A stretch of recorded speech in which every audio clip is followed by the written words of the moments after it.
والحرام ما حرم والدين ما شرع والأمر ما قضى الخلق خلق والعبد عبد وأشهد أن لا إله إلا الله وحده لا شريك له وأشهد أن محمدا عبده ورسوله أما بعد فأعوذ بالله من الشيطان الرجيم بسم الله الرحمن الرحيم إنا نحن نزلنا الذكر وإنا له لحافظون وقال تعالى يا أيها الذين آمنوا اتقوا الله ولتنظر نفس ما قدمت لغد واتقوا الله إن الله خبير بما تعملون وقال النبي صلى الله تعالى عليه وسلم بعثت معلما أو كما قال وقال النبي صلى الله تعالى عليه وسلم خيركم من تعلم القرآن وعلمه وقال النبي صلى الله تعالى عليه وسلم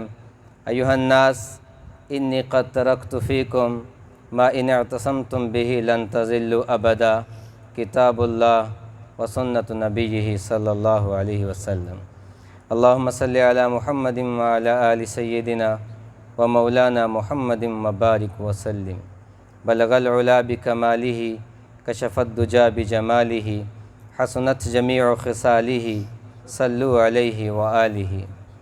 میرے واجب الاحترام بھائیوں، دوستوں، بزرگوں، علماء کرام، معزز حفاظ کرام، منتظمین ادارہ، آج کی یہ جو محفل ہے نورانیت سے بھری ہوئی ہے، اہل علم بھی موجود ہیں، اللہ کا کلام پڑھنے والے حفاظ بھی موجود ہیں۔ یہ ایک علم کی محفل ہے اور یہ سلسلہ اصحاب صفہ سے چلتا ہے۔ یہ علم وہ ہے کہ جس کو لانے والی جبریل ہے۔ یہ علم وہ ہے کہ جو ایسی ہستی کا علم ہے جو کامل و اکمل ہے۔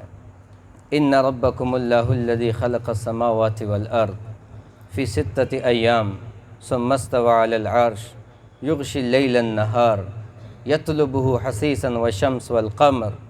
ایسی ہستی ہے هو الاول والآخر والظاہر والباطن وهو بكل شيء علیم۔ ایسی ہستی ہے هو اللہ الذی لا الہ الا هو عالم الغیب والشہادہ هو الرحمن الرحیم هو الملک القدوس هو السلام المؤمن هو المہیمن العزیز الجبار المتکبر۔ ایسی ہستی ہے کہ جنہوں نے اس کلام کو اتارا ہے جس کے یہ الفاظ ہیں، وہ ایسی ہستی ہے کہ جن کا علم کامل و اکمل ہے۔ کہتے ہیں جو بڑا بندہ ہوتا اس کی بات بھی بڑی ہوتی ہے، اور جو بڑوں کا بڑا ہے اس کا کلام کیا ہوگا۔ لو انزلنا هذا القرآن على جبل لرأيته خاشعا متصدعا من خشیۃ اللہ۔ اللہ خود صاحب کلام یہ فرما رہا ہے کہ ہم اگر اس کو پہاڑ پر اتار دیتے تو وہ ریزہ ریزہ ہو جاتا۔ تو پھر آپ کیا سمجھتے ہیں ان کی کیا شان ہوگی؟ ان کی کیا شان ہوگی جو 10 سال کا بیٹھا ہوا ہے، جو 15 سال کا بیٹھا ہوا ہے۔ تو یہ اللہ نے متحمل کیا ہے ان کو یہ بوجھ اٹھانے کے لیے۔ اللہ نے ان کے سینوں کو چن لیا ہے، اور یہ سینے وہ سینے ہیں جو نسل در نسل، جو سینہ در سینہ علم چلتا آ رہا ہے۔ اور اس علم کی حفاظت کرنے والی جو جماعت تھی، اللہ نے ان کی بھی تعریف کی۔ محمد الرسول اللہ والذین معه اشداء علی الکفار رحماء بینہم تراہم رکعا سجدا یبتغون فضلا من اللہ ورضوانا۔ دی اذان نے کبھی، علامہ اقبال کی انہوں نے بات کی نا، تو وہ بتاتے ہیں دی اذان نے کبھی یورپ کے کلیساؤں میں اور کبھی افریقہ کے تپتے ہوئے صحراؤں میں، دشت تو دشت تھے صحرا بھی نہ چھوڑے ہم نے، اور بحر و ظلمات میں دوڑا دیے گھوڑے ہم نے۔ شان آنکھوں میں نہ جچتی تھی جہاں داروں کی، کلمہ پڑھتے تھے وہ چھاؤں میں تلواروں کی۔ تجھ سے سرکش جو ہوا تو بکھر جاتے تھے، تیغ کیا چیز ہے ہم توپ سے بھی لڑ جاتے تھے۔ اور نقش توحید کا ہر دل پہ بٹھایا ہم نے، زیر خنجر بھی یہ قرآن سنایا ہم نے۔ یہ علم ایسے چلا ہے، لوگوں نے قربانیاں دیں۔ حبیب بن زید انصاری رضی اللہ تعالیٰ عنہ، یعنی ایسی قربانیاں تھیں کہ 1 سینٹی میٹر بھی اس علم سے نہ آگے بڑھے نہ پیچھے ہوئے۔ کہ جو اترا اس پہ ہی جان دے دی، ایک حرف کو بھی تبدیل نہ ہونے دیا۔ حبیب بن زید انصاری رضی اللہ تعالیٰ عنہ جب مسیلمہ کا اس نے نبوت کا دعویٰ کیا تو اس نے خط بھیجا رسول اللہ صلی اللہ علیہ وسلم کی خدمت میں کہ یوں کرتے ہیں آدھے عرب کے آپ نبی بن جائیں، آدھے عرب کا میں نبی بن جاتا ہوں، آپ میرے ساتھ ڈیل کر لیں۔ تو جب آپ صلی اللہ علیہ وسلم کے سامنے قاصد نے خط وہ پڑھا پیش کیا تو آپ نے فوراً جواب لکھوایا، اور اس کا پہلا لفظ یہ تھا کہ انت الکذاب الاکبر، تو بہت بڑا جھوٹا ہے، اور اللہ جس کو چاہے بادشاہی دے، اللہ ہی مالک ہے، تو اللہ نے مجھے نبوت دی ہے، اللہ نے مجھے یہ بوجھ میرے کندھوں پہ ڈالا تو میں اس کو لے کر نکلوں گا۔ تو میں بتا رہا ہوں کہ علم کو کیسے انہوں نے لیا۔ تو رسول اللہ صلی اللہ علیہ وسلم نے جواب لکھوایا کہ اس کا جواب لکھا گیا، کون لے کر جائے گا، کون لے کر جائے گا؟ تو حبیب بن زید انصاری رضی اللہ تعالیٰ عنہ کی حالات پڑھیں تو ان کے وہ کثیر العیال تھے، بچے ان کے زیادہ تھے، چھوٹے چھوٹے تھے، اور کوئی بزنس مین بھی نہیں تھے، پھیری کا کام کرنے والے تھے۔ اللہ تعالیٰ حدیث میں آتا ہے کہ اللہ نے دین کے لیے غرباء کو پسند کیا، دین غریبوں سے پھیلا، غریبوں کو قبول کیا، مبارک ہو غریبوں، طوبی للغرباء، مبارک بھی غرباء کو دی گئی۔ اور نبی کریم صلی اللہ علیہ وسلم کی وراثت ہے، اللہ کے رسول صلی اللہ علیہ وسلم کا فرمان ہے کہ کل قیامت کا دن ہوگا، قرآن کہے گا یا اللہ یہ جو صاحب قرآن تھا اس کو نوازیے، اللہ تعالیٰ اسے فلیلبس تاج الکرامہ، اللہ تعالیٰ ان بچوں کو، میں کہا کرتا ہوں کہ جن کو کھانے کے لیے اچھا سالن بھی میسر نہیں ہوتا تھا اداروں میں، اب تو بہت اچھے ہو گئے نا ادارے، کہ جن کو شوربہ بھی صحیح نہیں ملتا، اور جب میرے اور آپ کے بچے ایئر کنڈیشن میں سوتے ہیں بیڈ رومز میں، یہ بچے ایسی پھٹی ہوئی چٹائیوں پہ سوتے ہیں۔ یعنی دین کے لیے جب نکلیں گے جب تک قربانی نہیں آئے گی دین ہی نہیں پھیلے گا۔ ہماری یونیورسٹی کی جماعت کی چلے کی ہماری تشکیل ہوگی مردان میں، گرمی تھی، رمضان تھا، اور میرے ساتھ تھے سافٹ ویئر انجینئرنگ کے سارے بچے، اچھے گھروں کے تھے، اور وہاں پہ پہنچے، رمضان تھا، تپتی مردان میں گرمی ہوتی ہے، تو اب جب مسجد میں گئے تو آپ یقین جانیں کہ دوپہر کو ہم سو نہیں سکے تھے، نہیں سو سکے، یعنی لیٹتے تھے تو نیچے سے وہ حبس اتنا تھا، تپش اتنی تھی، تو وہ جو بچے تھے ہمارے ساتھ انجینئرنگ کے، ایسے پھول نما بچے تھے، تو وہ انہوں نے قربانیاں دی، تو مجھے یاد ہے کیا صحابہ کی کا قربانی تھی۔ یہ دین ایسے پھیلا ہے، اور یہ میں اکثر کہا کرتا ہوں کہ جماعت والوں کو تو ہمیں سلام کرنا چاہیے کھڑے ہو کر، کہ ان کی وجہ سے یہ اللہ نے سلسلہ چلایا۔ حبیب بن زید انصاری رضی اللہ تعالیٰ عنہ کہتے ہیں کہ وہ کھجور کھا رہے تھے، تو جب آپ نے فرمایا کہ کون جائے گا یہ پیغام علم کا، یہ جواب لے کر کون جائے گا، میں بتا رہا ہوں کہ ایک بھی سینٹی میٹر بھی انہوں نے فرق نہیں آنے دیا۔ یہ کہاں سے ڈوری چلی ہے، یہ کہاں سے چین چلی ہے، گولڈن چین، صفہ سے چلتے چلتے چلتے چلتے محمد ابن قاسم کی فتوحات کے ساتھ بر صغیر سے چلتے چلتے یہ 5 مرلے کے گھر میں، اس کے پیچھے ایک داستان ہے قربانیوں کی، کہ انہوں نے اس باغ کو خون دیا تھا۔ حبیب بن زید انصاری کھجور کھا رہے تھے، تو کھاتے کھاتے پیچھے بیٹھے، یا رسول اللہ میں جاؤں گا، اور کھجور منہ میں تھی تو اس کے جو ذرے تھے وہ آگے جو بیٹھے تھے صحابہ ان پہ پڑ گئے، تو ایک بولا کہا کھجور تو کھا لیتے، اتنی جلدی کیا تھی؟ تو فرمانے لگے اگر میں کھجور کھاتا رہتا تو بازی کوئی اور لے جاتا، اگر میں کھجور ہی کھا جاتا تو کوئی اور اٹھ کھڑا ہوتا۔ تو چھوٹے چھوٹے بچے پھیری کا کام کرنے والے تھے، تو اللہ کے رسول صلی اللہ علیہ وسلم نے فرمایا تمہیں پتہ کہاں جا رہے ہو؟ کہ یا رسول اللہ آپ نے جہاں بھیجا وہیں جا رہا ہوں۔ آپ نے فرمایا مسیلمہ کا دربار ہوگا، اس کی فوج ہوگی، اس کا لاؤ لشکر ہوگا، حبیب میرا پیغام لے کر جا رہے ہو، تمہارے پاؤں نہ لڑکھڑا جائیں، تمہارے پاؤں نہ لڑکھڑا۔ کہ یا رسول اللہ جاؤں گا، گھوڑا ہے؟ یا رسول اللہ نہیں ہے۔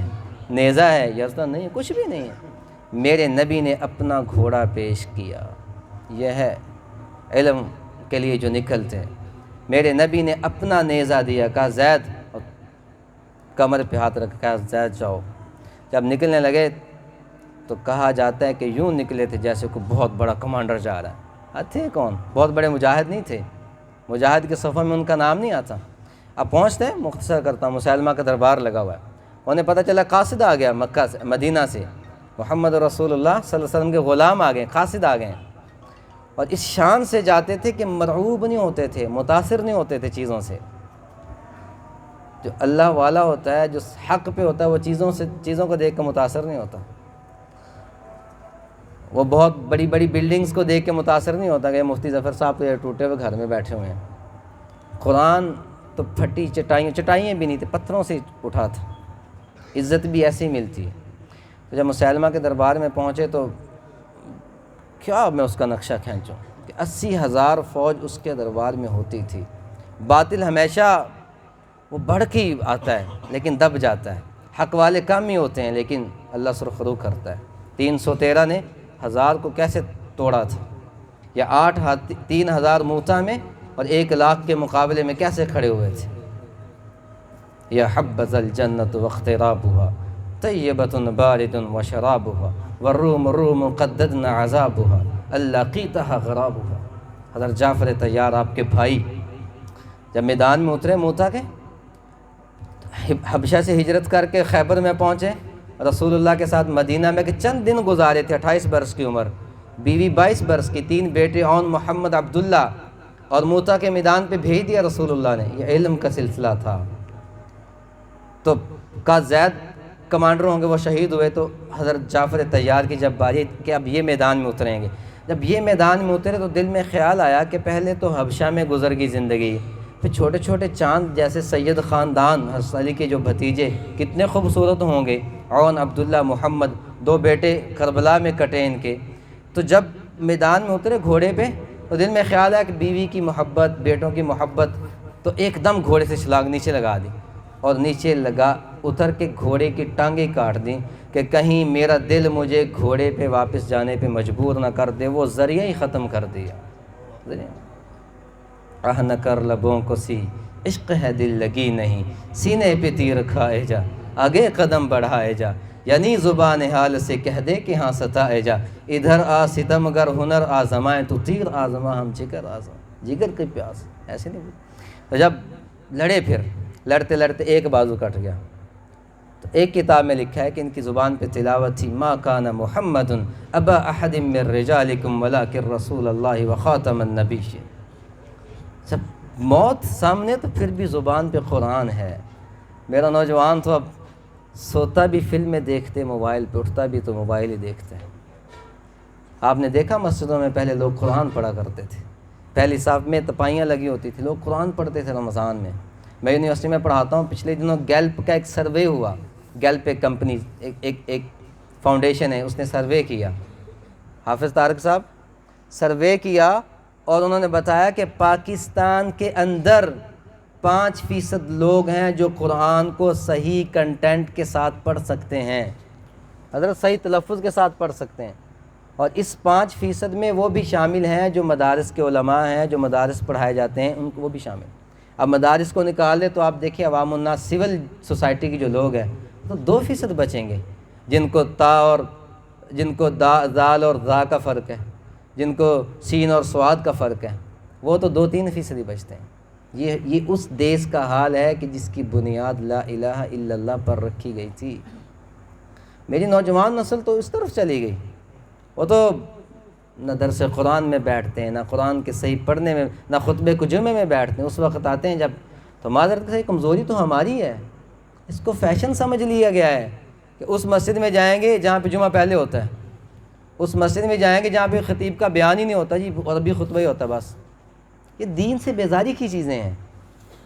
جب ہم سہولیات میں پڑھیں گے تو پھر دین نکل جائے گا. سہولیات تو بہت ہے لوگوں کے پاس لیکن ان کے پاس دین نہیں ہے.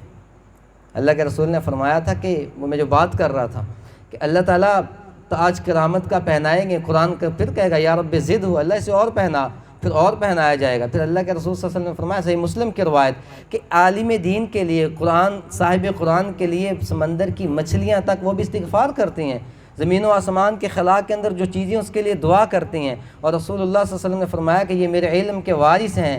اور یاد رکھیں کہ انبیاء نے وراثت میں درہم دنانیر پیسہ دولت نہیں چھوڑی تھی، انہوں نے علم چھوڑا تھا.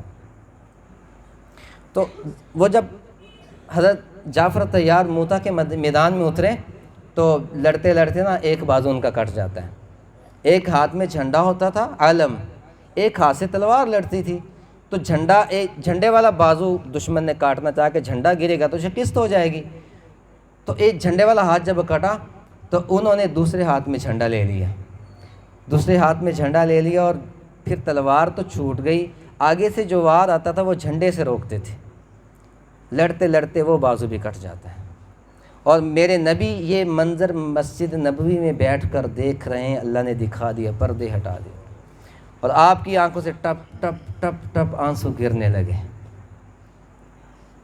اور آپ کی اچانک زبان سے نکلا وہ میرا بھائی جعفر، اس کا ایک بازو کٹ گیا، رو رہے ہیں، وہ میرے بھائی کا دوسرا بازو بھی کٹ گیا، اب میرے بھائی نے جھنڈا اپنے کٹے بازوؤں سے تھام لیا ہے۔ یہ علم ہے، ایسے آیا ہے۔ آئے اشاق گئے وعدہ فردا لے کر، اب انہیں ڈھونڈ چراغ رخ زیبا لے کر، کوئی کیا کسی سے لگائے دل، کوئی کیا کسی کا لبھائے دل، وہ جو بیچتے تھے دوائے دل، وہ دکان اپنی بڑھا کے۔ کہا میرے بھائی نے جھنڈا اپنے ٹوٹے ہوئے بازوؤں سے پکڑ لیا، میرے نبی رونے لگے، اور اٹھے فوری آپ حضرت جعفر کے گھر گئے۔ حضرت اسماء رضی اللہ تعالیٰ عنہ فرماتی ہیں رسول اللہ نے میرے گھر کا وہ کواڑ لکڑی کے دروازے جب پیچھے کیا، اور وہ فرماتی کہ میں عصر کے قریب کا ٹائم تھا، میں اپنے بچوں کے لیے روٹی بنا رہی تھی، ابھی آٹا گوندھ کے میں نے رومال کو گیلا کر کے اس آٹے پہ ڈالا تھا کہ رسول اللہ آئے، آپ کے ساتھ حضرت ابو لبابہ ہیں، 2 صحابہ اور ہیں، تو میرا دل تو پسیج گیا تھا، لیکن میں جرأت نہیں کر سکی پوچھنے کی یا رسول اللہ اس وقت آپ کیسے؟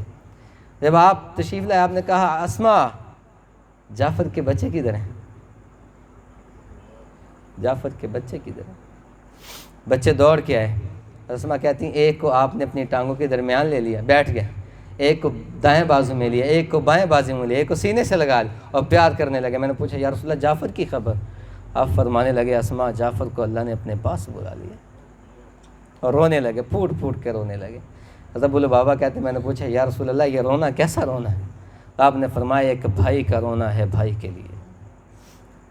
حبیب بن زید جب نکلے تو اللہ کے رسول نے فرمایا اس کا بڑا لاؤ لشکر ہوگا، لاؤ لشکر ہوگا، کہیں تمہارے پاؤں نہ پھسلیں۔ کہا یا رسول اللہ نہیں پھسلوں گا، آپ نے بھیجا ہے، آپ کے پیغام کو پہنچا کے چھوڑوں گا۔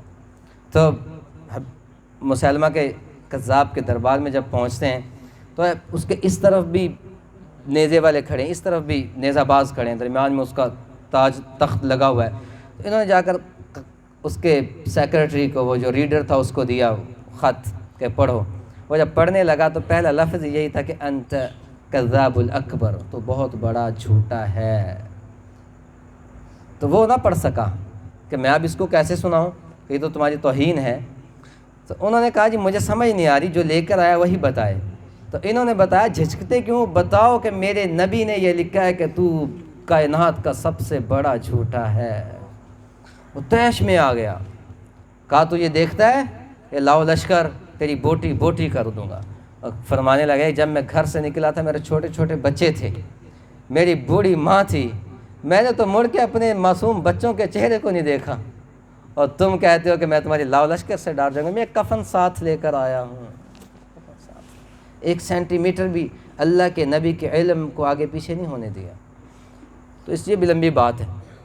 پھر وہ مسلمہ سے پوچھتا ہے اگر تو یہ گواہی دے دے کہ محمد بھی اللہ کا رسول ہے اور میں بھی اللہ کا رسول ہوں تو میں تمہیں چھوڑ دوں گا۔ کہا نہیں نہیں نہیں، میرے نبی نے تجھے جھوٹا کہا ہے، زمین و آسمان کا پانی بھی تیرے اس جھوٹ کو صاف نہیں کر سکتا، میرے نبی کی زبان سے تو جھوٹا نکلا تو جھوٹا ہے۔ اس نے حبیب بن زید کے زندہ گوشت کو کاٹا تھا، جان نہیں نکالی تھی، کہا اس کے ران سے گوشت اتارو، ران سے اتار دیا، کہا دوسرے سے اتارو، دوسرے سے اتار دیا، کہا بازوؤں کا گوشت اتارو، بازوؤں کا گوشت اتارا۔ یہ ہوتی ہے محبت دین کے لیے، اللہ کے قرآن کے لیے، علم کے لیے نکلنے والا۔ تو پھر وہاں پہ ایک بندہ دیکھ رہا تھا، کہتے ہیں جب کہیں حق والی شمع بجھتی ہے تو اس کے بجھنے کے صدقے اللہ ہزاروں شمع روشن کرتے ہیں۔ ایک حق والا کہیں پہ حق پہ جان دیتا ہے تو اللہ وہاں پہ بہت سارے کام، آپ نے دیکھا کہ کتنی جماعت والے کسی مسجد سے مار کھا کے نکلتے ہیں، اللہ اس مسجد کو دین کا مرکز بنا دیتے ہیں۔ کتنی ایسی ہزاروں کارگزاریاں۔ تو انہوں نے ایسے جان دے دی اپنی، آخر میں ان کے گردن کو بھی کاٹا گیا، ان کی بات نہیں مانی۔ یعنی علم جو تھا اس میں 1 سینٹی میٹر بھی نہ بدلے کہ میرے نبی کی یہ بات ہے، یہ ایسی ہی ہے، تو جو چاہے کر لے۔ وہاں پہ ایک بندہ تھا، اس کے لشکر کا سپاہی، وہ پھر مدینہ میں آیا، اس نے آ کر ساری بات اللہ کے نبی کے سامنے پیش کی، یا رسول اللہ، میں نے جب دیکھا آپ کے صحابی کو کٹتے ہوئے تو میرے دل نے گواہی دی تھی کہ کوئی جھوٹی کسی کی محبت میں اتنا ستم برداشت نہیں کر سکتا۔ وہ تو یا رسول اللہ ہنس ہنس کے اپنی جان دے رہا تھا، تو میں آپ کے ہاتھ پہ اسلام قبول کرنے آیا ہوں۔ میرے نبی نے ساری بات سنی تو آنکھوں سے آنسو بہہ رہے تھے، اور پھر آپ اٹھے، ان کی والدہ کے گھر گئے اور انہیں جا کر فرمایا کہ تمہارے بیٹے کو ایسے ایسے شہید کیا گیا ہے، تو وہ کہنے لگے یا رسول اللہ وَلِهَذَا الْيَوْمِ لَرَضَعْتُهُ، اے اللہ کے رسول اسی دن کو دیکھنے کے لیے تو میں نے اس کو اپنی چھاتی سے دودھ پلایا تھا۔ وَعِنْدَ اللَّهِ احْتَسَبْتُهُ، اور یا رسول اللہ میں آپ سے کوئی شکوہ بھی نہیں کروں گی، کوئی گلہ بھی نہیں کروں گی، میں اس کا حساب اپنے رب پہ چھوڑتے ہیں۔ اللہ تعالیٰ سے دعا ہے کہ اللہ ہمیں دین کے لیے نکلنے کی، دین کو سمجھنے کی، اس کڑن کو اپنے اندر بسانے کی اللہ توفیق عطا فرمائے۔ اللہ تعالیٰ یہ جو بچے حفاظ بنے ان کو بعمل عالم بنائے، اور ان کے والدین کو میں مبارکباد دیتا ہوں، مفتی ظفر صاحب کو مبارکباد دیتا ہوں، انتظامیہ کو بھی مبارکباد دیتا ہوں کہ آپ لوگوں نے یہ ایسی محفل سجائی ہے، اور اللہ کے فضل و کرم سے اللہ نے قرآن میں عزت رکھی ہے، قرآن میں عزت رکھی۔ میں مدرسے میں پڑھا ہوں، آخری بات کر کے میں ختم کرتا ہوں۔ اسلم گجر صاحب بیٹھے ہیں، یہ بھی میرے کولیگ رہے ہیں اسکول میں۔ میں مدرسے میں پڑھا ہوں ٹوٹلی، میں ایک دن بھی اسکول نہیں گیا، 8ویں سے چھوڑ دیا تھا، مدرسے میں پڑھا الحمدللہ۔ اور یونیورسٹی میں 18ویں گریڈ میں پروفیسر ہوں، میں اپنے یہاں شعبہ قرآن مجید کا ہیڈ آف ڈپارٹمنٹ ہوں۔ تو اللہ نے مجھے یہ جو دیا ہے یہ سب قرآن کے صدقے دے۔ میں جہاں بھی پھر گیا ہوں تو قرآن کے صدقے پھر ہر جگہ پہ ٹاپ پہ رہا ہوں الحمدللہ، گولڈ میڈلسٹ بنا یونیورسٹی سے۔ اس کے پیچھے کیا تھا؟ یہ پھٹی ہوئی چٹائیاں تھیں۔ استاد جی مولانا محمد امین معاویہ صاحب دامت برکاتہم العالیہ بیٹھے، ان کی صحبت کا اثر تھا۔ آپ اپنے بچوں کو دین پہ لگا دیں، متمع نظر دنیا نہ رکھیں۔ مولانا نظر محمد صاحب حافظ نظر محمد صاحب رحمۃ اللہ علیہ فرمایا کرتے تھے کہ فرماتے ہیں کہ جس نے قرآن پڑھا اور پھر بھی وہ اس پریشانی میں رہے کہ مجھے کچھ کھانے کو ملے گا یا نہیں ملے گا، اس نے قرآن کی توہین کر دی ہے۔ دل سے اگر آپ بچوں کو پڑھا لیں گے تو انشاءاللہ اللہ دنیا بھی بنا دیتا ہے اور آخرت بھی بنا دیتا ہے۔ اللہ تعالیٰ ہم سب کو عمل کی توفیق عطا فرمائے۔